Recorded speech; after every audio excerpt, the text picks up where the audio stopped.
My name is Ruth Washington, and at 73 years old, my hands tell the story of 4 decades serving the Morrison family. These weathered fingers have changed diapers, prepared thousands of meals, and polished every surface in their Beacon Hill mansion until it gleamed like a museum. I started working for Charles and Patricia Morrison in 1984 when I was 33, and they were newlyweds living in their first brownstone. I watched their children grow up. Michael, now 45 and a successful lawyer, and Sarah, 42 and a doctor. I've been the constant in their lives through promotions, divorces, remarriages, and the birth of grandchildren. But last month, everything changed with 7 cruel words from Patricia. "Ruth, we need to discuss your retirement." I was in the kitchen preparing Charles's morning coffee. 2 sugars, splash of cream. Exactly as I'd made it for 40 years. When she delivered the blow. At 87, Charles had been diagnosed with early-stage dementia 6 months ago. Patricia, now 85, was struggling with arthritis and high blood pressure. "We've decided to hire younger help," Patricia said, not meeting my eyes. "Someone more energetic. You understand?" I understood perfectly. After 40 years of devotion, I was being discarded like an old appliance that no longer worked efficiently enough. "Mrs. Morrison, I've been taking care of this family since before your children could walk. This house is my life, and we're grateful, truly. But Charles needs more physical assistance now. And frankly, Ruth, you're 73. You move slower. You forget things." The accusation stung because it carried a grain of truth. My arthritis made scrubbing floors harder. I sometimes needed to write grocery lists when I used to remember everything. But my heart was still strong, my loyalty unwavering, and my knowledge of this family's needs unmatched. "I'm giving you 3 months severance," Patricia continued, sliding an envelope across the marble counter. "That should help you transition. 3 months' pay for 40 years of life." I looked around the kitchen, where I'd prepared Christmas dinners, birthday cakes, and comfort food during family crises. Every corner held memories of a life spent in service to people who now saw me as disposable. "What about my Social Security gap?" I asked quietly. "I've worked for your family since I was 33. My benefits won't start for another year." Patricia's face hardened. "That's not our responsibility, Ruth. You should have planned better." The casual cruelty took my breath away. I'd worked for below-market wages for decades because they provided room and board. I'd sacrificed my own retirement planning to ensure their comfort, and now they were abandoning me when I needed them most. Michael and Sarah supported their parents' decision, of course. During my final week, Michael stopped by with his teenage daughter, Emma. "It's for the best, Ruth," he said, not bothering to look at me while I packed my few belongings. Mom and Dad need professional care now. Emma, 17 and full of righteous anger, spoke up. "This is wrong, Dad. Ruth practically raised you. Doesn't that mean anything?" "Emma, you don't understand adult decisions," Michael snapped. "Ruth will be fine. She's resilient." Resilient. Code for she's used to hardship, so more won't hurt her. The new caregiver they hired was Maria, a 28-year-old certified nursing assistant with impressive credentials and no emotional attachment. To the family, professional, efficient, and expensive. Everything they thought. I wasn't. I moved into a tiny apartment in Roxbury, paying rent I could barely afford with my dwindling savings. The isolation was crushing after 40 years of constant purpose and company. But life has a way of revealing truth, and the Morrison family was about to learn some hard lessons. 3 weeks after I left, Charles wandered out of the house at 2 a.m. while Maria slept. The police found him 6 hours later, confused and hypothermic, sitting on a bench at Boston Common. He kept asking for Ruth and wouldn't let the paramedics touch him until they promised to call me. Patricia called that afternoon, her voice strained. "Ruth, Charles is asking for you. He won't eat, won't take his medication. The doctor says familiar faces might help with his agitation." "I'm sorry to hear he's struggling," I said carefully. Could you possibly visit? Just for a few hours?" The irony wasn't lost on me. The woman who dismissed me as too old and forgetful now needed the very qualities she'd rejected. My deep knowledge of Charles's habits, preferences, and triggers. "I'll think about it," I told her, and hung up. That evening, my phone rang again. This time it was Emma crying. "Miss Ruth, please come back. Grandpa keeps asking where you are. He won't let anyone help him shower or get dressed. Mom and Dad are panicking." My heart broke for Charles, trapped in his failing mind and calling, for the one person who'd been his constant for 4 decades. But I'd learned a hard lesson about loyalty without reciprocity. "I'm sorry, baby girl. That's not my job anymore." Hey, if you're enjoying this story, let me know where you're watching from. Don't forget to hit that like button and subscribe for the next chapter, because what happens next will show you just how quickly privilege crumbles when the people who built it are no longer there to hold it together. The calls from the Morrison family become more desperate each day. Maria, the professional caregiver, lasts exactly 2 weeks before she quits without notice. Charles's behavior has become increasingly difficult.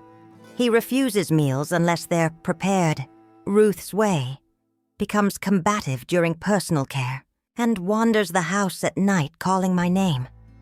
Patricia tries hiring a replacement, but the second caregiver quits after 3 days.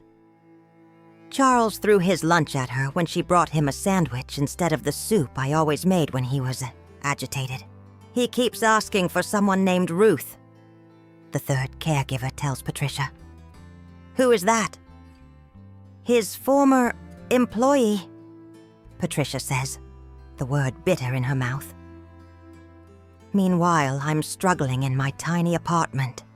My savings are nearly gone, and the part-time cleaning jobs I can find don't pay enough to cover rent and medication for my arthritis.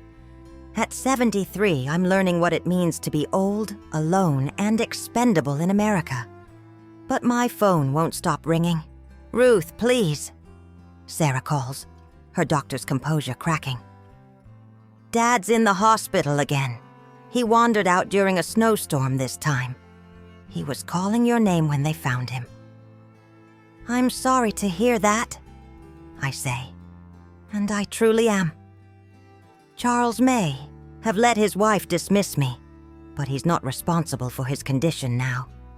He won't take his medication from anyone.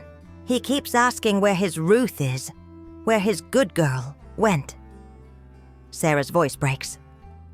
"The doctors say familiar routines and faces are crucial for dementia patients." "Then you should have thought of that before you fired the person who knew. His routine's best." The silence stretches between us. Finally, Sarah speaks again. "How much would it take for you to come back? Just temporarily, until we find another solution."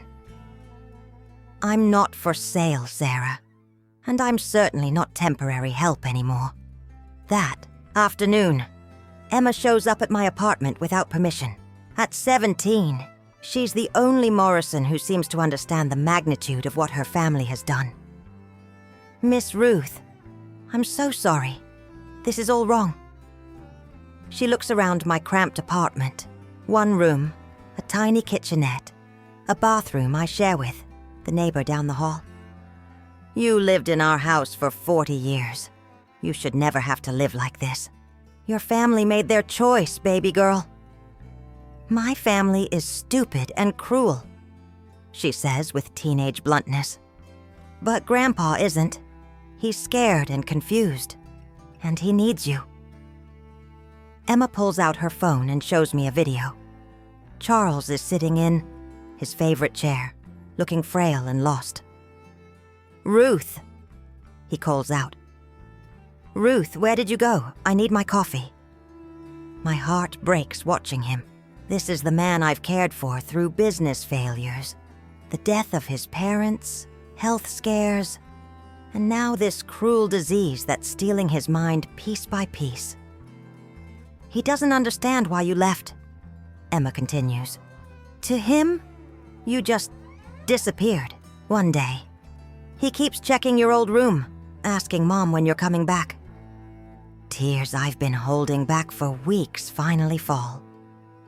Emma, your grandparents threw me away like garbage. They didn't care that I had nowhere to go, no family, no security. Why should I save them now? Because you're better than they are, she says simply. Because Grandpa loved you even if he was too weak to fight for you. And because... She hesitates, then continues. Because I think you still love him too. She's right. And that's what makes this so painful. After 40 years, the Morrison family became my family. Charles wasn't just my employer. He was the man I saw through his morning coffee ritual, his favorite meals, his small daily victories and defeats. Patricia, despite her coldness, was someone I'd served faithfully through menopause, minor surgeries, and the loneliness of growing old.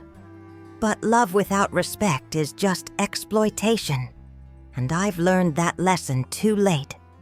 Tell me what you need, Emma says. Money? A contract? Legal protection? I'll make them give it to you. What I need is dignity. What I need is acknowledgement that 40 years of my life mattered. What I need is security, not charity. Then, ask for it, all of it. That evening Patricia calls again. Her voice is different now. Not the imperious tone of an employer, but the desperate plea of a woman drowning in consequences. Ruth, I need to be honest with you. We've gone through 6 caregivers in 3 weeks. Charles is in the hospital again. Pneumonia this time, brought on by stress and refusing to eat properly. The doctors say he's declining rapidly without stable care. I let the silence stretch. How much do you want? She asks finally. It's not about money anymore, Patricia. Then what? What do you want from us? I take a deep breath, thinking about Emma's words. About the man in that video calling my name. About 40 years of service that ended with 3-month severance. I want an apology. A real one. In front of your children and grandchildren. Acknowledging what you did was wrong. I want a written contract guaranteeing my employment until Charles passes, with benefits and job protection. And I want back pay. 40 years of below-market wages with interest. That's impossible. We can't afford. Then Charles will have to adjust to strangers taking care of him. I hear the state facilities have very professional staff. The threat hangs between us. Patricia knows as well as I do that Charles would deteriorate rapidly in institutional care, and their wealthy friends would judge them harshly for abandoning their patriarch. I'll discuss it with the children. You do that, but understand, Patricia, I'm not the desperate old woman you threw away last month. I've learned my worth the hard way, and I won't accept less than I deserve ever again. Don't forget to hit that like button and subscribe, because when Patricia calls back with the family's decision, what I demand in return will shock them. And the power dynamic between this wealthy family and their former servant is about to shift in ways none of us expected. Michael arrives at my apartment the next morning, his BMW looking absurdly out of place on my rundown Roxbury Street. He's brought his lawyer, A telling detail that says everything about how the Morrison family views this negotiation. "Ruth, let's be reasonable here," he begins, settling uncomfortably on my second-hand couch. "My parents made a mistake. We all recognize that. But your demands are excessive." 40 years of underpaid labor is excessive, Michael. I'm just asking for what I should have received all along. The lawyer, a sharp woman in an expensive suit, pulls out a folder. "Ms. Washington, we're prepared to offer you a generous rehire package, $25,000 signing bonus, current market wages going forward, and full health care coverage." "What about the back pay?" "That's not legally required since you were paid according to your agreed-upon wage at the time." I look at Michael, remembering the skinny 8-year-old I used to make peanut butter sandwiches for when he came home from school crying because the other kids teased him about his thick glasses. "Do you remember when you were 12 and broke your mother's favorite vase playing baseball in the house?" Michael shifts uncomfortably. "What does that have to do with anything?" "I took the blame. Told your parents I knocked it over while dusting. You never even said thank you." "Ruth, that was 30 years ago. Or when Sarah was 16 and came home drunk from that party. I cleaned her up, got her to bed, and never told your parents. She could have gotten into serious trouble, but I protected her. We appreciate everything you've done. Do you? Because firing me the moment I became inconvenient doesn't feel like appreciation." The lawyer clears her throat. "Ms. Washington, we're not here to relitigate the past. We're trying to find a solution for Mr. Morrison's care. The solution is simple. Acknowledge that you wronged me. Pay me what I'm worth and guarantee that you won't discard me again the moment it's convenient." Michael's face flushes red. "You're being vindictive. My father is dying, and you're holding his care hostage for money." "I'm being protective of myself, something I should have learned 40 years ago." That afternoon, Emma calls with an update. "Miss Ruth, Grandpa's back home from the hospital. But he's so much worse. He keeps walking around the house looking for you, opening doors and calling your name. Mom hired another caregiver, but he won't let her touch him." "I'm sorry, baby girl." The caregiver said something interesting, though. She said Grandpa keeps talking about his Ruth, like you were family, not an employee. He calls you his good daughter. The words hit like a physical blow. Charles always treated me differently than Patricia did, with genuine warmth and respect. When I was hospitalized with pneumonia 5 years ago, he visited every day, bringing flowers and asking if I needed anything. When my sister died, he quietly paid for her funeral without telling Patricia. "Emma, your grandfather is a good man trapped in a terrible situation, but I can't sacrifice myself again just because he's suffering. What if you could see him? Just for a few minutes? He's asking for you, and I don't think he understands why you're gone." My resolve wavers. The professional in me knows that dementia patients need consistency and familiar faces. The woman who loved this family for 40 years wants to ease Charles's confusion and fear. I'll think about it. That evening, Patricia calls with a different tone. Broken, desperate, stripped of her usual hauteur. "Ruth, Charles fell today trying to look for you. He's got a black eye and bruised ribs. The new caregiver found him at the bottom of the stairs, crying and saying he had to find Ruth because she was lost." I close my eyes, picturing Charles injured and confused, my name on his lips as he fell. The doctor says his decline is accelerating because of the stress and confusion.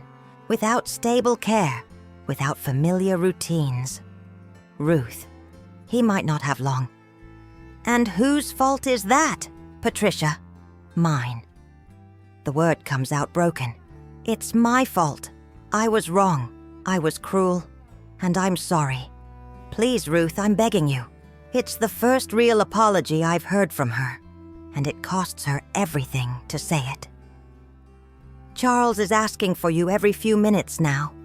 He gets agitated when we try to explain that you're not here. He thinks you're just in another room, or maybe at the store.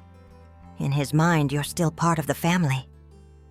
In his mind, maybe, but not in reality. What if we change that? I sit up straighter. What do you mean? What if we made it legal? What if we adopted you as Charles's daughter, legally, with inheritance rights and everything? The suggestion is so unexpected, I almost dropped the phone. Patricia, what are you saying? I'm saying maybe it's time we acknowledged what was always true. You've been more of a daughter to Charles than our actual children sometimes. You've cared for him, worried about him, known his needs better than anyone. That's insane. Your children would never agree to that. Michael and Sarah want what's best for their father. If that means sharing their inheritance with the woman who's earned it, then that's what we'll do. I'm quiet for a long moment, processing the magnitude of what she's suggesting. Legal adoption would give me standing as Charles's daughter, with all the rights and protections that entails. Ruth, I know I have no right to ask this after what I did to you, but Charles is dying, and he needs you. Not a professional caregiver, not a stranger. He needs his Ruth. Through my window, I can see children playing in the courtyard of my apartment complex, their laughter echoing off the brick walls. I think about Charles, probably sitting in his chair right now, asking when I'm coming home. I'll come see him, I say finally, but no promises beyond that. Thank you, Patricia whispers. Thank you so much. As I hang up, I wonder if I'm making a mistake. But some bonds run deeper than employment contracts, and some love transcends the cruelty that tries to break it. Tomorrow I'll face the family that broke my heart, but tonight I'll prepare for the possibility of healing, mine and theirs. Don't forget to hit that like button and subscribe, because when I walk back into that house after a month away, what I find will shock me, and the reunion with Charles will prove that some relationships survive even the worst betrayals. Walking through the front door of the Morrison mansion after a month away feels like stepping into a haunted house. The marble floors I once polished to perfection are dull and scuffed. The air smells stale, lacking the fresh flowers I used to arrange weekly. Most shocking of all, dishes sit unwashed in the sink I kept spotless for 40 years. Charles is in his favorite armchair, staring out the window with vacant eyes. At 87, he's lost at least 15 pounds, his clothes hanging loose on his diminished frame. But when he hears my footsteps, something miraculous happens. Ruth, his voice is uncertain, afraid to hope. Ruth, is that really you? Yes, Mr. Charles. I'm here. He struggles to stand, and I rush to help him, my hands automatically finding the familiar rhythm of supporting his weight just so. When he wraps his arms around me, I feel how fragile he's become, but also the relief that washes through his entire body. I thought you were lost, he whispers into my shoulder. I kept looking for you, but nobody knew where you went. Over his head, I see Patricia watching from the doorway, tears streaming down her face. For the first time in 40 years, I see genuine remorse in her expression. I'm here now, I tell Charles. Let's get you some proper food, okay? I bet you haven't been eating right. The kitchen tells the whole story. No one has maintained my systems, the weekly meal prep, the carefully organized pantry, the medication schedule posted on the refrigerator. Charles's pills are scattered across the counter, some doses missed, others doubled. Charles won't eat for anyone else," Patricia explains, hovering nervously as I assess the damage. "The caregivers tried, but he says the food doesn't taste right and pushes it away." I open the refrigerator and find expensive takeout containers, barely touched. "Where's his special oatmeal? The one with cinnamon and honey?" We didn't know you made it special. We thought it was just regular oatmeal. 40 years. And they never noticed that I customized everything for Charles's preferences.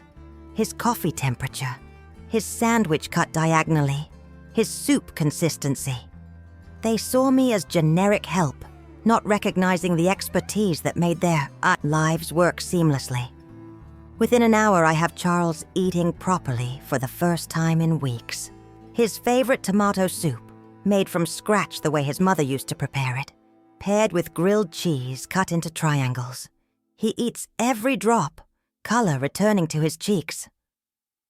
"This tastes like home," he says, smiling at me with childlike gratitude.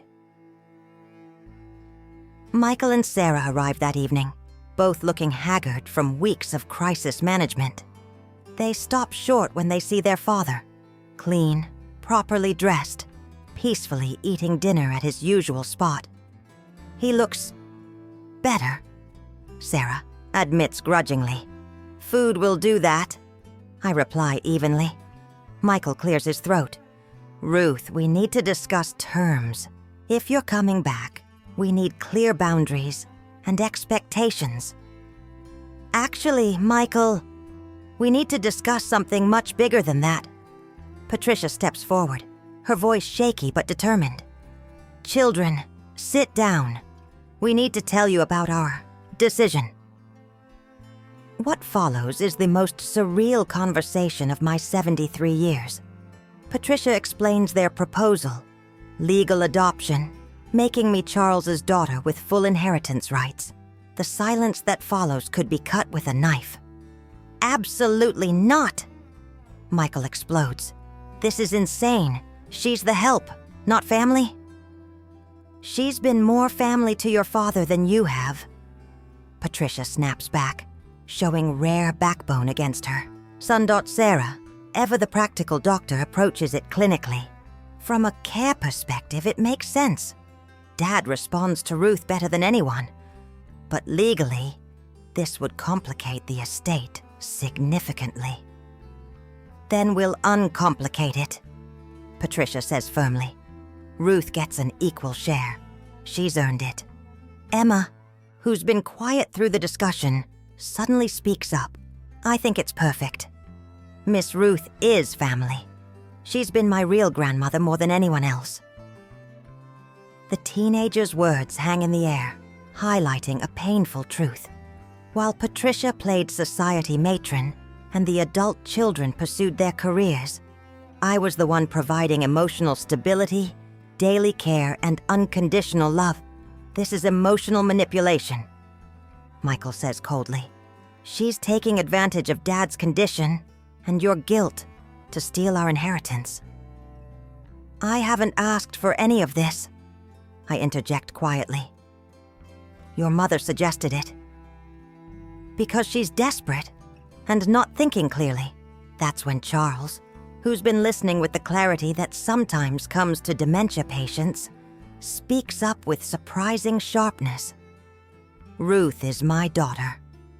His voice carries the authority of the successful businessman he once was. "More my daughter than either of you have been lately.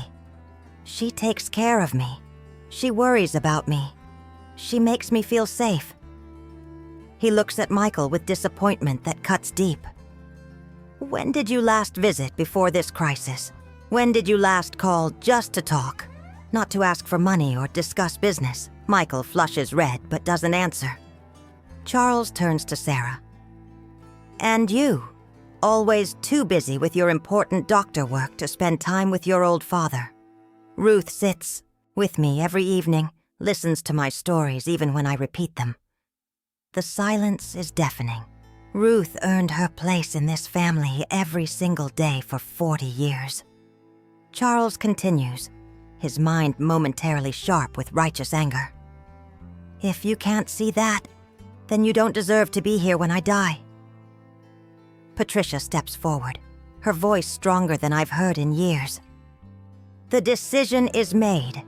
Ruth will be legally adopted as Charles's daughter. The lawyers will draw up the papers tomorrow. I'll contest it, Michael threatens. Try, Patricia replies. But Charles is still competent enough to make this decision, and I support it completely. You'll lose, and you'll damage what's left of this family in the process. As the evening progresses and the shock wears off, something beautiful begins to emerge. Emma sits with Charles and me, asking questions about family stories and traditions. Sarah begins to recognize how much specialized knowledge I possess about her father's care. Even Michael seems to understand grudgingly that this arrangement serves everyone's interests. But the most profound moment comes when Charles pulls me aside before bedtime. Ruth, I want you to know something. In my heart, you've been my daughter. For years, making it legal just catches the paperwork up with reality. Mr. Charles, Dad, he corrects gently. If you're going to be my legal daughter, you should probably start calling me Dad. The word feels foreign on my tongue, but also somehow right. Okay, Dad. He smiles, the first genuinely happy expression I've seen from him in months. There's my good girl. Welcome to the family, officially. Don't forget to hit that like button and subscribe, because the legal adoption process reveals shocking family secrets, and when Charles's health takes a turn for the worse, I'll have to make a choice that will define what family really means. The legal adoption process moves quickly, but not without complications. Michael, true to his word, attempts to contest it by questioning Charles's mental competency. The resulting evaluations become a revealing window into the Morrison family dynamics. Dr. Reynolds, the court-appointed psychiatrist, spends hours with Charles over 3 days. During his lucid moments, which are more frequent when I'm present, Charles articulates his wishes with startling clarity. Ruth Washington has been the most consistent, caring presence in my life for 4 decades. He tells the doctor while I sit nearby. She knows my medical history better than my children do. She understands my preferences, my fears, my needs. If that's not family, then what is? The doctor asks about the financial implications. Mr. Morrison, do you understand that adopting Ms. Washington will entitle her to a significant portion of your estate? Good, Charles says firmly. She's earned every penny and more. My biological children have successful careers and comfortable lives. Ruth has nothing but what she saved from wages I now realize were insulting for the level of care she provided. Michael's lawyer tries a different approach, suggesting I've manipulated a vulnerable elderly man. But the evidence tells a different story. The dates show Charles first mentioned wanting to make Ruth family over 2 years ago, long before his diagnosis, in conversations with his own attorney about updating his will. Emma provides the most damaging testimony against her father's position. Uncle Michael, you visited Grandpa maybe 6 times in the past 2 years before he got sick. Miss Ruth has been there every single day. She knows he likes his coffee at exactly 180 degrees, that he gets anxious during thunderstorms, that he calls for his mother when he's scared. Do you know any of that? Michael's silence speaks volumes. Sarah, ever practical, eventually breaks ranks with her brother. Dad, this is exhausting, expensive, and ultimately pointless. Ruth is clearly the best person to care for our father. If he wants her to inherit equally, maybe we should accept that he knows what he's doing. She's stolen our inheritance, Michael explodes. She's earned her inheritance, Sarah shoots back. while you were building your law practice and I was in medical school. Ruth was raising your children, caring for your parents, managing your household. She sacrificed her own life for this family. The legal process reveals other uncomfortable truths. Patricia admits in her deposition that she's paid me well below market rate for 4 decades, justifying it by saying room and board were included. But when forced to calculate the actual value, a private suite in a Beacon Hill mansion, all meals, utilities, healthcare, she realizes I've been subsidizing their lifestyle for years. Ruth could have earned 3 times as much working for other families, the court-appointed financial analyst reports. Her loyalty to the Morrisons cost her approximately $2.3 million in lost wages over 40 years. The number staggers everyone, including me. $2.3 million. Enough to have secured a comfortable retirement, to have owned my own home, to have built wealth instead of merely surviving. But Michael refuses to give up. His final gambit is cruel and revealing. He hires investigators to dig into my past, looking for anything that might disqualify me from adoption. What they find instead provides the case's most shocking revelation. Your Honor, Michael's lawyer announces in court, we've discovered that Ms. Washington has been sending money to support a family in Mississippi for the past 20 years. Substantial amounts, sometimes half her monthly salary. I freeze knowing where this is going. These payments were to support her sister's children after their mother died in a car accident.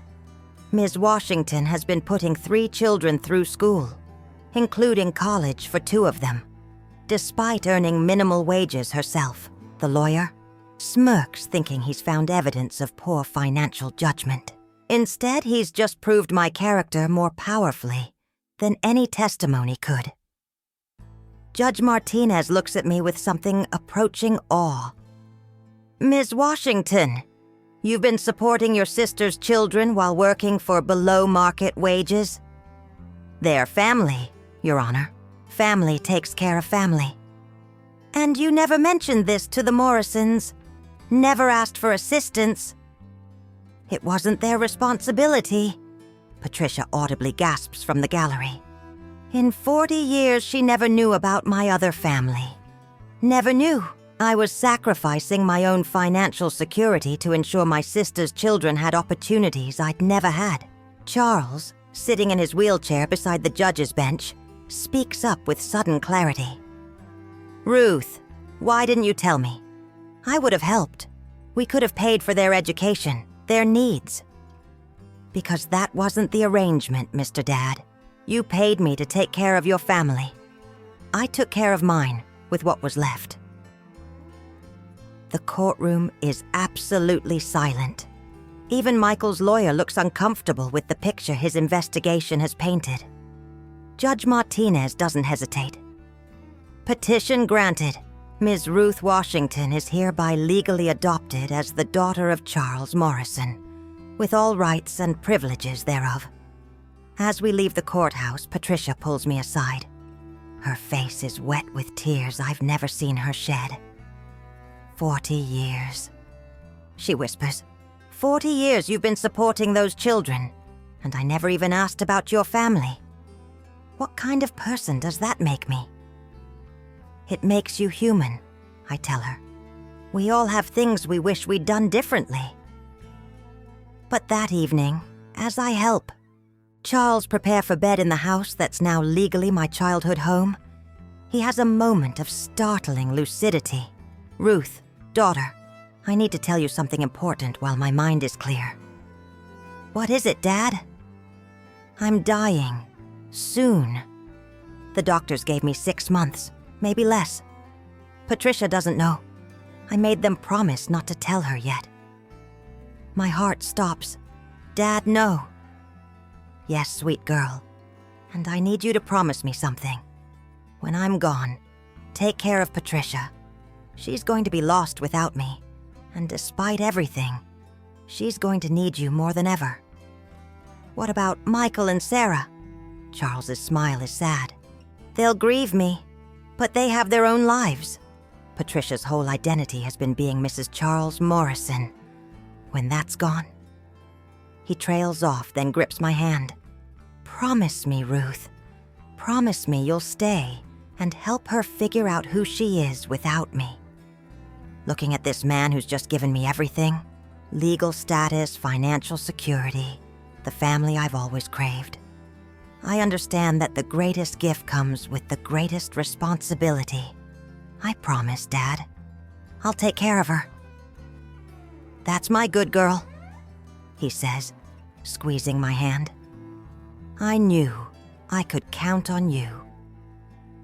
Don't forget to hit that like button and subscribe for the final chapter. Because when Charles passes away, the real test begins. And what happens between Patricia and me will determine whether this legally created family can become something real and lasting. Charles Morrison passes away peacefully on a Tuesday morning in March, holding my hand as spring sunshine streams through his bedroom window. His last words are, "Thank you for being my daughter, Ruth. Take care of our family. Our family." Even in death, he's reminding me that I belong here now. The funeral is a testament to the complexity of human relationships. Boston's elite fill the church, offering condolences to Patricia, Michael, and Sarah. But many approach me as well, acknowledging my role as Charles's daughter and recognizing what everyone in their social circle always knew, that I was the backbone of this family. "Ruth, I'm so sorry for your loss," says Mrs. Pemberton from the country club, taking my hands in hers. "Your father spoke of you so lovingly. He was so proud when the adoption went through." My father. The words still feel surreal, but also increasingly right. Michael delivers a polished eulogy about Charles's business achievements and community service. Sarah speaks about his support for her medical career. But Emma, now 18 and heading to college in the fall, provides the most honest tribute. Grandpa taught me that family isn't just about blood. It's about showing up day after day with love and care. Miss Ruth, Aunt Ruth, embodied that lesson every single day of his life. When we remember Grandpa, we should remember that he was wise enough to recognize real family when he saw it, even if it took him too long to make it official. The reading of the will surprises no one at this point. Charles divided his estate, equally among his 4 children, Michael, Sarah, Emma, and me. The family business goes to Michael, the Beacon Hill house to Patricia for her lifetime, then to be split among the children, and various investments and properties distributed fairly. But the most valuable bequest isn't financial. Charles left me a letter to be read privately after the funeral. "My dearest Ruth, my true daughter, if you're reading this, I've finally gone to join my parents and your sister in whatever comes next. I hope I've made it clear how grateful I am for every day you spent making my life better. But let me say it once more. You gave me 40 years of love, care, and devotion that I never properly acknowledged or repaid. Now I need to ask one more thing of you, though you've already promised. Take care of Patricia. She's going to be angry, lost, and probably impossible to live with for a while. She'll lash out because grief is easier than gratitude, and pride is easier than admitting she was wrong about so many things. But underneath all that armor she's built up over the years is the woman I fell in love with. Kind, generous, and capable of change. She needs to learn how to be someone other than Mrs. Charles Morrison, and you're the only person patient enough to help her figure that out. Michael and Sarah will be fine. They have careers, families, purpose beyond this house. Emma will thrive at college, but Patricia, she's going to need you to be the daughter she never was to her own mother, the friend she was too proud to admit she wanted you to be. Thank you for loving me like family when I was too blind to love you back the same way. Thank you for forgiving us when we didn't deserve it. And thank you for staying when every instinct probably told you to run. All my love, Dad. I'm crying by the time I finish reading, understanding the full weight of the responsibility Charles has placed on my shoulders. Patricia isn't just my inheritance. She's my final assignment. The prediction proves accurate within days. With Charles gone, Patricia becomes a stranger to herself. She wanders the house aimlessly, starting sentences with, "Charles always," before trailing off into silence. She attempts to maintain her social calendar but breaks down crying at the country club when someone asks how she's doing. "I don't know who I am without him." She admits to me one evening, sitting in Charles's chair looking smaller and more fragile than her 85 years. "You're Patricia Morrison," I tell her gently. "You're Emma's grandmother, Michael and Sarah's mother. You're a woman who organized charity events that raised millions for children's hospitals. You're someone who's learning how to grieve and how to live differently. But what's the point of any of that now?" It's a question I recognize because I asked it myself when they fired me. What's the point of continuing when the thing that defined you is gone? The point is that your story isn't over yet. Charles's chapter ended, but yours continues. Slowly, painfully, we begin to build something new. I teach Patricia practical skills she never learned. How to manage household accounts. How to coordinate her own medical appointments. How to cook simple meals when she doesn't want to eat alone. More importantly, we start to talk. Really talk. Perhaps for the first time in 40 years. Ruth, I owe you an apology that goes far deeper than what I said before Charles died. Patricia, no, let me finish. I was jealous of you for years.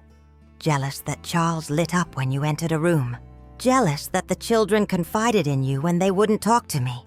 Jealous that you seemed to know instinctively how to make everyone comfortable and happy. She pauses, gathering courage.